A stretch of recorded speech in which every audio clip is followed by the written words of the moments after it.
Bonjour.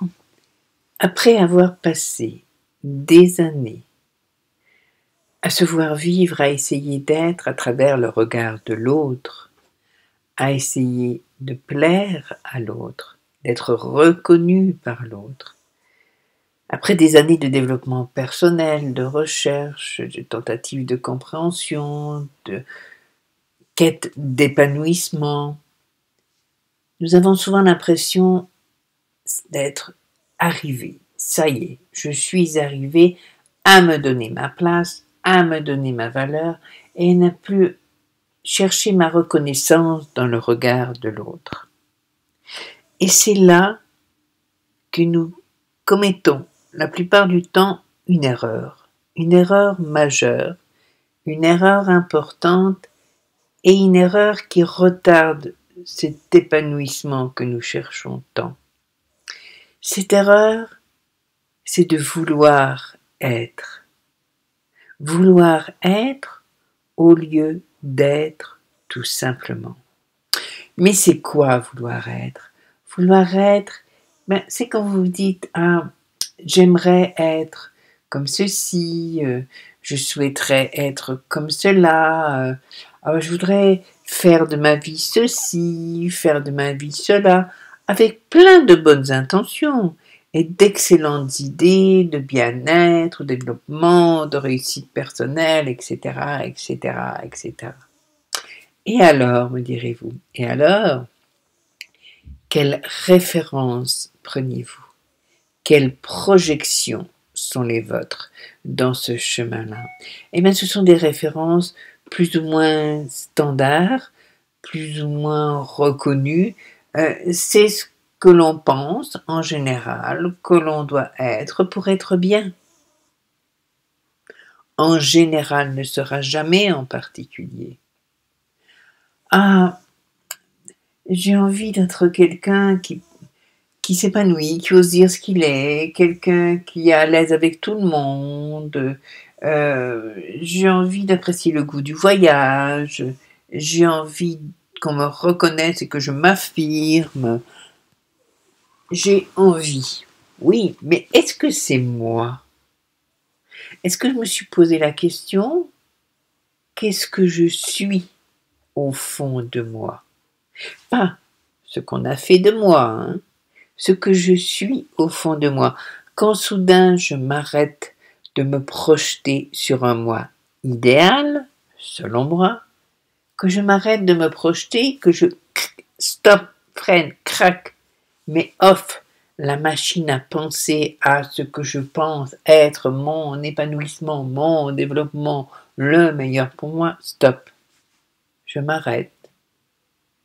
Je plonge en moi, dans cette espèce de caverne qui est moi, là, dont je ne connais pas grand-chose en fait, et je me demande ce que je suis, qu'est-ce qui en sort. Le jour où j'ai fait cet exercice, c'est le rire qui en est sorti.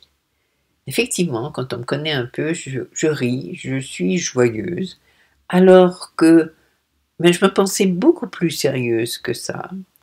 Je savais que je pouvais être un clown, que le sourire et le rire viennent facilement, mais je ne pensais pas qu'ils faisaient partie de moi à ce point-là.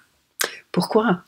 Tout d'abord parce qu'on a quelque part bridé le rire, bridé le sourire. Vous connaissez pour beaucoup ce chemin où on se referme sur soi, où les circonstances de notre développement, enfance et après, font que on ne devient pas quelqu'un de tellement gai, n'est-ce pas? Et puis, on devient plutôt quelqu'un d'introverti, de réfléchi. Ah oui, je connaissais mon capacité d'introversion, je connaissais ma capacité de réflexion. Ah, mais c'est toujours moi. Mais le fond de moi, l'instinct, c'est le rire, tout simplement. Ça vous surprend quand vous trouvez qui vous êtes au fond. Ça vous surprend parce que dans toutes les projections que vous faites de vous, vous avez fait de vous pour vous épanouir, si vous êtes dans le même cas que moi, vous n'avez pas pensé à « Oh, je vais avoir un sourire banane aux lèvres tout le temps, comme ça va être génial ». Bon, je suis un peu autiste, donc mon expression faciale ne montre pas toujours mon sourire intérieur, c'est certain. Mais il est à fleur de peau, ce sourire. Effectivement, parce qu'en l'acceptant, je suis, je n'essaie pas d'être, je ne me projette pas sur ce que j'ai, comme vous, et je me cite en exemple, fait longtemps, comme nous faisons beaucoup, de quoi, qu'est-ce que je veux faire de ma vie? Qu'est-ce que je veux avoir fait quand j'aurai terminé ma vie? Qu'est-ce que je veux transmettre? Vous savez, cette idée du dernier moment de votre existence auquel on pense de plus en plus souvent au fur et à mesure que le temps passe et vous rappelle un petit proche de l'échéance, l'échéance corporelle, hein, le moment où vous serez vieux et pouc, ça s'arrêtera. Hein. Et vous vous projetez pour vous dire, au moment où je rendrai mon dernier soupir, j'aimerais être content de moi, qu'est-ce que j'aimerais avoir fait, patati, patata. Et on verrouille des tas de portes en faisant ça. Parce que nous sommes un terrain en perpétuel mouvement. Nous sommes un magma créatif, un magma de bonheur en soi, un magma d'épanouissement en soi, et mettre une direction à cet épanouissement, c'est le rétrécir. Parce qu'on se freine, bien sûr. Non, moi j'ai décidé que définitivement, ça c'est pas ma voix, et ma voix c'est ça, crac, j'en sais. J'ai décidé que, mais est-ce que j'ai écouté les pores de ma peau, l'intérieur de mes tripes? Est-ce que je n'ai pas fermé une porte?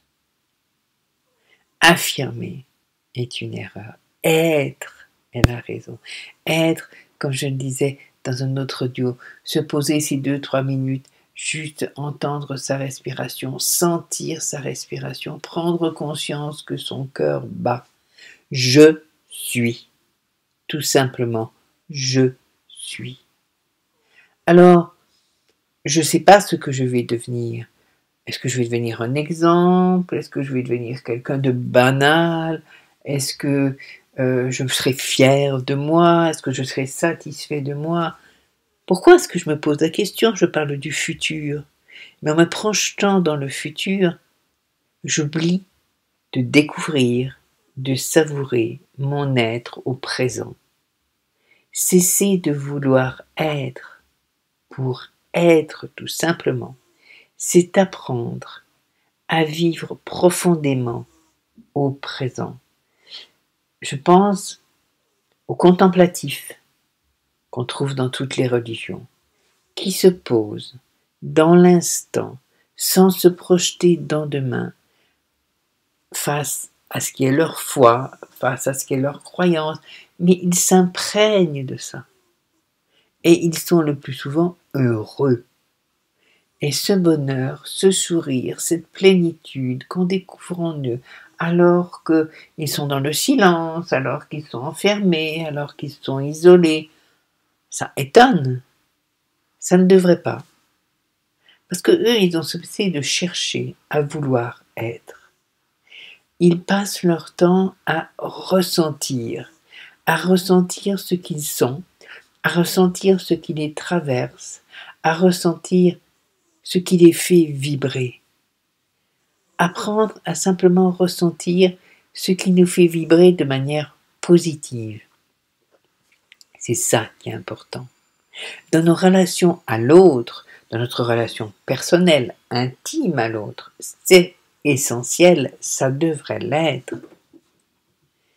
Si l'on oublie l'autre, au sens où on n'est pas toujours branché sur le bien-être de l'autre, cet autre avec qui on partage une aventure ou sa vie, mais qu'on essaye simplement de se sentir bien, il émane de nous quelque chose. Et si ce couple est harmonieux, alors ce qui émane de nous va atteindre l'autre, va déteindre sur l'autre, et l'autre va se sentir mieux.